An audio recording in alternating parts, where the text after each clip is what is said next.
Hello everyone, কেমন আছো সবাই বলো। হ্যাঁ, তোমরা অনেকেই জানো কিছুদিন আগে আমরা গেছিলাম ঘুরতে। তো হ্যাঁ অনেকেই জানো কোথায় গিয়েছিলাম, তো সেটা বলছি না এখন, তোমরা ভিডিওটা দেখতে থাকো।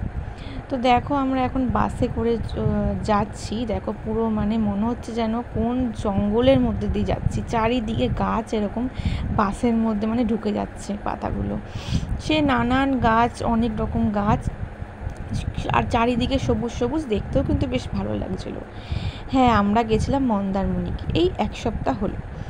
জানি অনেক দিন পর ভিডিওটা আপলোড করছি, ভাবছিলাম ভিডিওটা আপলোড করব না, তবে মনে হলো যে ভিডিওটা যতক্ষণ গ্যালারিতে রয়েছে তো আপলোড করেই ফেলি এডিট করে।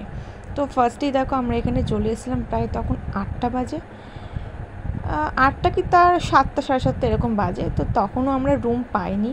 তারপরে আমরা একটুখানি সমুদ্রের ধারে গেছিলাম একটু টাইম কাটানোর জন্য, যাতে আমরা ওখানে একটু সময় কাটাতে পারি। তো সকাল সকাল চলে গেছিলাম মন্দারমণি। ওখানে দেখো এত সুন্দর, এত হাওয়া দিচ্ছে যে আমার চুলের জায়গায় নেই। তো এখানে একটুখানি সবাই মিলে একটু ঘুরছিলাম, ফটো তুলছিলাম, কেউ কেউ ভিডিও বানাচ্ছিল। তো প্রথম দিন আমি কোনো রিলস ভিডিও করিনি, কেন মুখ চোখের অবস্থাটা খুবই বাজে ছিল। এটা হচ্ছে আমার একটা বোন হয়, তো ও এখানে ঝিনুকের মতন একটা কী ছিল, ও করাচ্ছিল। তা আমিও ওর পেছন পেছন যাচ্ছিলাম, ভিডিও করছিলাম, একটুখানি ভিডিও করে নিলাম, একটু সকাল সকাল সমুদ্রের হাওয়াটাকে অনুভব করলাম। বেশ একটা বছর পর সমুদ্রের সাথে আবার দেখা হলো। গত বছর গেছিলাম পুরী, আর ঠিক একটা বছর পর আবার এখানে আসা, মন্দারমণিতে। তো কিসের জন্য আসা তোমাদের ফার্স্টেই বলে দিই। আমার জ্যাঠা শ্বশুরের ঘরের ছোট ছেলে, আমার দেওরের মেয়ের অন্নপ্রাশন সেলিব্রেশন এই মন্দারমণিতে হবে বলে আমাদের ইনভাইট ছিল, তাই আমরা এসেছিলাম। দেখো, বাড়িতে তো বেশিরভাগ আমরা রিচুয়ালস করেই থাকি, কিন্তু মাঝে মাঝে একটু ঘুরতে গিয়ে বা একটু অন্য জায়গায় যদি কোনো রিচুয়ালস বা কোনো রকম কোনো সেলিব্রেশন করি, তার মজাটা কিন্তু একটু অন্যরকম থাকে। তো আমাদের বাড়ির থেকে আমরা গিয়েছিলাম, আমরা 3জন, আমি, আমার বর, আমার ছেলে আর আমার শ্বশুর শাশুড়ি। তো দেখো এখানে আমরা খুব মজা করেছি, খুব আনন্দ করেছি এই একটা দিন। তো দেখো আমি এখানে ফার্স্টে দেখো এখানে ভিডিও বানিয়ে নিয়েছিলাম, তারপর দেখো আমি আমাকে একটু ভিডিও করে নিয়েছিলাম, যার আমার মুখ চোখের অবস্থাটা খুবই বাজে। আসলে বাস ছেড়েছিল রাত 12টায় ছাড়ার কথা ছিল, কিন্তু সাথে সাথে বেজে গেছিলো প্রায় 2টো। তো অবস্থা খুবই টায়ার্ড হয়ে গেছি, বলার মতন না। তো এখানে ফার্স্টে দেখো রুমে তারপরে আমাদের রুম দিয়ে দিয়েছিল, আমরা রুমে চলে এসেছি। রুমে আসার পর আমরা চেঞ্জ করে নিয়েছিলাম, ফ্রেশ হয়ে নিয়েছিলাম। তো দেখো ওখানে ফার্স্টে আমার ছেলে গিয়ে ওখানে শুয়ে পড়েছে বেডের মধ্যে, ও আর কী করবে। তারপরে দেখো আমি এখানে রেডি হয়ে নিয়েছিলাম, ড্রেস পরে নিয়েছিলাম স্নান করা, সমুদ্রে যাবো বলে।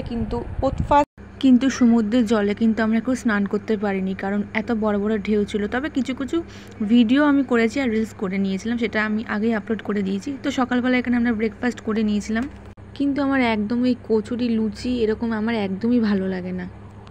তো আমার মতো এরকম কে কে আছো তোমরা যে এরকম খাবার একদমই পছন্দ করো না, কিন্তু আমার ছেলে কিন্তু খুবই পছন্দ করে, এত ফেভারিট এই খাবারটা। তোমাদের আমি কি বলবো, সেটা আমি বলে বোঝাতে পারবো না। তো যাই হোক, প্রথম দিন একটু লেট হয়ে গেছিলো আমাদের ব্রেকফাস্টে, কেন এক জায়গা থেকে আরেক জায়গায় গেলে একটু আয়োজন করতে তো একটু লেট হবেই না, কিছু করার নেই। তো কেউ সমুদ্রে হলে কেউই স্নান করেনি, তবে সুইমিং পুলে সবাই এখানে খুব আনন্দ করেছে, মজা করেছে। তোমাদের একটুখানি শুনিয়ে দিই।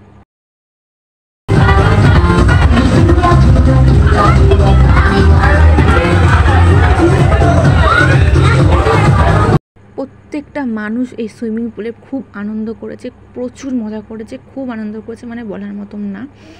তো এই 1-2 দিন বেশ আমাদের খুব মজাতেই কেটেছে। তবে প্রথম দিন আমি কিন্তু সুইমিং পুলে স্নান করতে নামিনি, আমি এখানে ভিডিও করছিলাম। তবে আমি সেকেন্ড ডেতে স্নান করেছিলাম, তবে আমি সেকেন্ড ডেতে আমি ভিডিও করতে পারিনি, কারণ আমি নিজেই তো নাচানাচি করে আমার নিজেরই অবস্থা খারাপ কনস্ট্যান্ট সকাল থেকে দুপুর অবধি। তো ওই জন্য কোনো ভিডিও আমি করতে পারিনি, নিজের কোনো লাইভও করিনি, ভিডিও করিনি। তবে এই দিনকে আমি ভিডিও করেছি, আমি একটা লাইভও করেছিলাম। তো যাই হোক, এখানে সবাই খুব আনন্দ করেছে, সবাই খুব মজা করেছে। তো এই ভিডিওটা আমি এখানে শেষ করছি, আবার পার্ট 2তে নেক্সট ভিডিও আপলোড করব। টাটা।